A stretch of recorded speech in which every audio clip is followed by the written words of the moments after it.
ଏଠି ଆପଣ ଦେଖିବ ଅଭାବନୀୟ ଘଟଣା ଗୋଟେ ଘଟିଥିଲା। ଅନିତା ମହାକୁଡ଼ ନାମକ ଜଣେ ସ୍ୱଳ୍ପ ବୟସୀ ମାନେ ହତ୍ୟା ପ୍ରେମଜନିତ ହତ୍ୟା ସେ କେସରେ ଆମେ ଆସିଥିଲେ। ଏଠି ଶଙ୍କର ଚାଟମ ଭାଇ ମୋର ଆସିଛନ୍ତି, ଆଉ ଏଠି ଆସିଛନ୍ତି ସୁହାସିନୀ ମହାକୁଡ଼ ଭଉଣୀ ଆସିଛନ୍ତି, ଗୋପୀନାଥ ରାୟ ଭାଇ ସେ କେସ୍ର ବହୁତ ଖୋଳତାଡ଼ କରିକି ସେ କେସ୍କୁ ପୁରା ତନାଘନା କରିକି ସେ ଦୋଷୀକୁ ନ୍ୟାୟ ଦେଇଛନ୍ତି। ସମସ୍ତେ ଆମେ ଆସିଥିଲେ ଆଉ ଆଜି ଆସିଛେ ଆଉ ତାଙ୍କୁ ଆତ୍ମାକୁ ସଦ୍ଗତି କାମନା କରିବା ପାଇଁ ତାଙ୍କ ଘରକୁ ଆମେ ଆସିଛେ। ଜୟ ଜଗନ୍ନାଥ।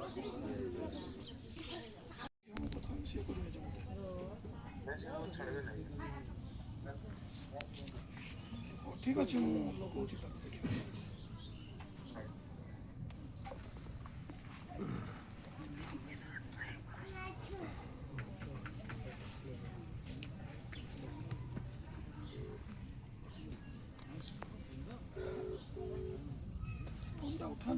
ସୁହାସିନୀ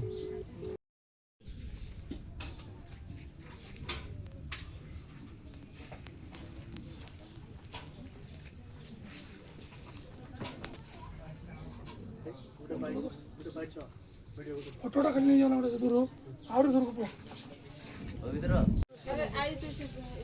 ଆମେ ବର୍ଷାପରେ ପକ୍ଷରୁ ଆସିଥିଲୁ ଆଜି ଆମ ଭଦ୍ର ସାହିର କ'ଣ ଗାଁଟା ହେଉଛି ଜାରଗାଁକୁ ଆସିଥିଲୁ।